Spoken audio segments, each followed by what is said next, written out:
Before we begin, don't forget to subscribe to my channel for more stories like this. It really helps the channel grow.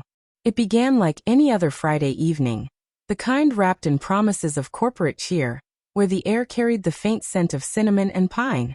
The company's Christmas party had everything one would expect. Glittering lights, forced laughter, polite conversations that dragged too long, and people pretending to enjoy themselves while secretly keeping score.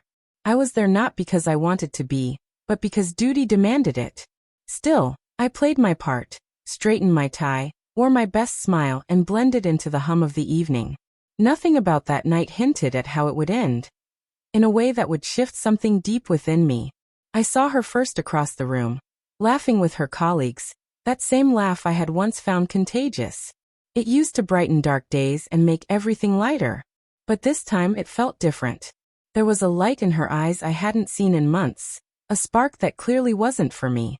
The way she leaned in closer to him, her hand brushing his sleeve. It stirred a knot deep in my stomach. I told myself it was nothing. Just harmless fun. A product of music and wine and festive illusions. But as the night went on, the whispers in my mind grew louder, steadier, impossible to silence. And then I saw it. In a dim corner of the room, the two of them stood, closer than colleagues ever should be. Familiar boundaries blurred, and the truth laid itself bare before me.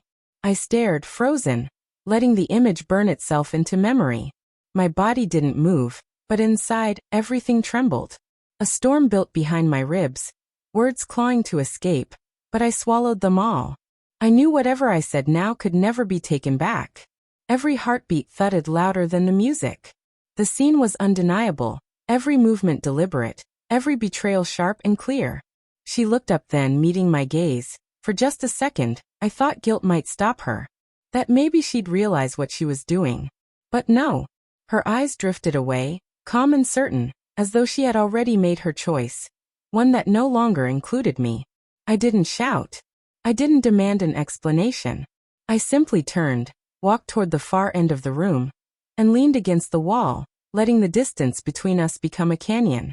The party carried on, laughter, music, the clinking of glasses, but it all faded into nothing.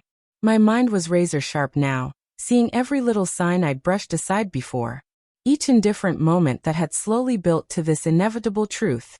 When she finally noticed I wasn't nearby, panic flickered across her face. I could almost see her carefully crafted story unravel. Whatever dramatic confrontation she'd expected, it never came. She realized then that whatever control she thought she had was gone. I didn't need to speak. I didn't need to do anything. The weight of her actions, and my silence in the face of them, spoke louder than any argument could.